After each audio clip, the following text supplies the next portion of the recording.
les arbres de la ville d'Arcachon ont beaucoup souffert lors des dernières tempêtes, fragilisant bon nombre d'entre eux qui avaient dû être enlevés car diagnostiqués dangereux par des experts forestiers.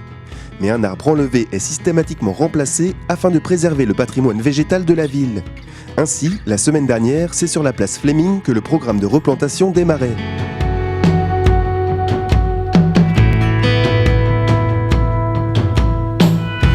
C'est important pour nous, pour la ville d'Arcachon.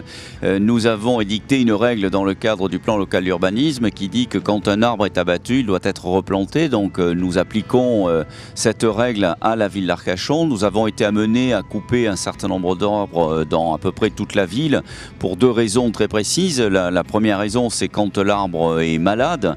Et la seconde raison, c'est quand l'arbre présente un danger de tomber provoquant un accident.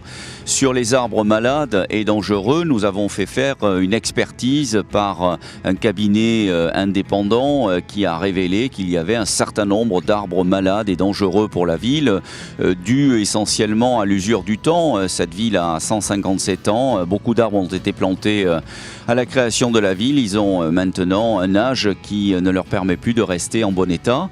Et aujourd'hui, c'est l'idée de montrer la replantation d'un arbre sur la place Fleming en ville d'hiver. C'est un sujet de 8 mètres de haut qui est replanté parce que le précédent était dangereux et menacé de tomber sur la chaussée qui est à proximité.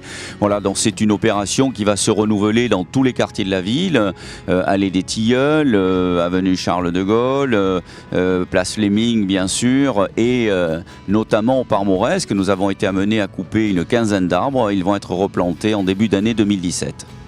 Donc là on est sur la saison idéale pour la plantation, donc à partir de la mi-novembre on est sur des saisons automnales où on peut se permettre d'arracher les arbres, surtout les arbres de telle taille.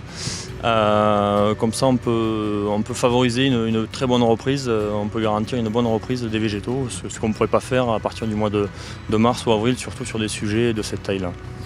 Pour ce qui est du choix des essences, donc c'est un consortium avec Monsieur Bourillon, donc des services techniques, que le choix a été fait de rester toujours bien sûr dans des essences locales, mais en diversifiant un peu plus et en évitant donc d'avoir du monovariétal, ce qui évitera du coup la prolifération de maladies dues du coup à la trop grosse quantité d'essences similaires côté à côté. Voilà. C'est dans cette politique-là que la replantation se fait et le choix des essences se font.